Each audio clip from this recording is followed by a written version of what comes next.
Chinese police detain Bato operator in major manga piracy crackdown. The operator confessed to running Bato since 2018 along with 60 mirror sites like X-Bato, which drew 350 million visits in May 2025 alone and caused an estimated $5.1 billion in damages to Japanese publishers including Kadokawa and Kodansha. The shutdown followed a rare Japan-China collaboration. That's insane, by the way. We will talk about that in a moment. With Coda filing complaints and seizing servers, sites went offline by January 19, 2026, boosting legal sales at platforms like Manga Plaza. While publishers celebrate the win for creators, some fans argue piracy bridges gaps in access due to high prices and region locks, which is what I've talked about in the past.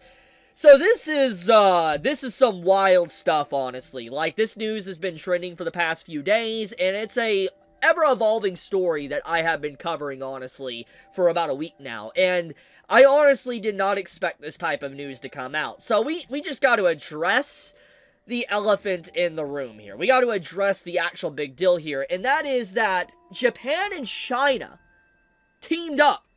They teamed up to take down this manga piracy site. Like, do you understand how insane that is? Like, let me paint a picture here.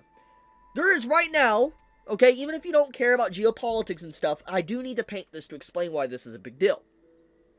Recently, there's been a lot of issues with Japan and China back and forth. There's always usually issues over there, but it's heated up as of late thanks to the new Prime Minister, the leader of Japan, and, you know, her comments about Taiwan. I've talked about this in a separate video a while back, and how you had, like, the singer for a One Piece opening song rushed off the stage in China. There was a bunch of anime and manga bands within China, a bunch of different movies, like, for instance, just pulled from China. And it was because, obviously, they didn't want anything to do with Japan, and they wanted to get rid of their anime. They didn't want the culture of Japan within China.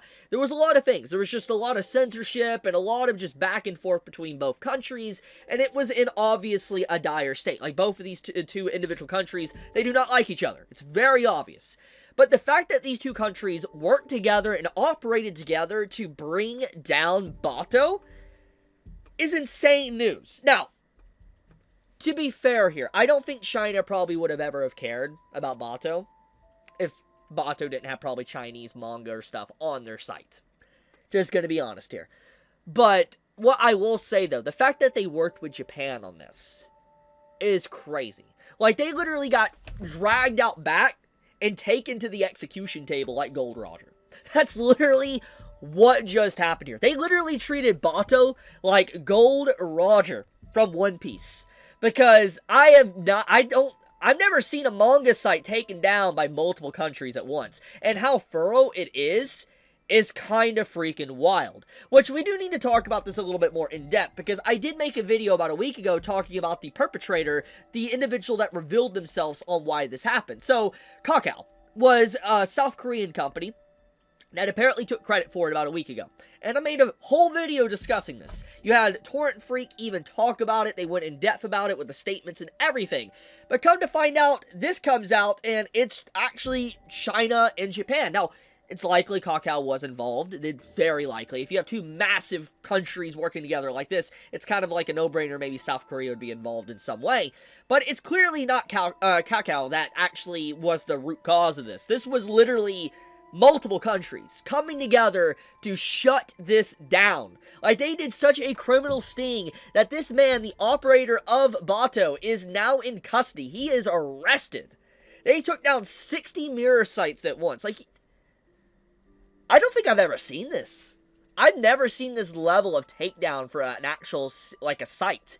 Especially all the mirror sites associated with it.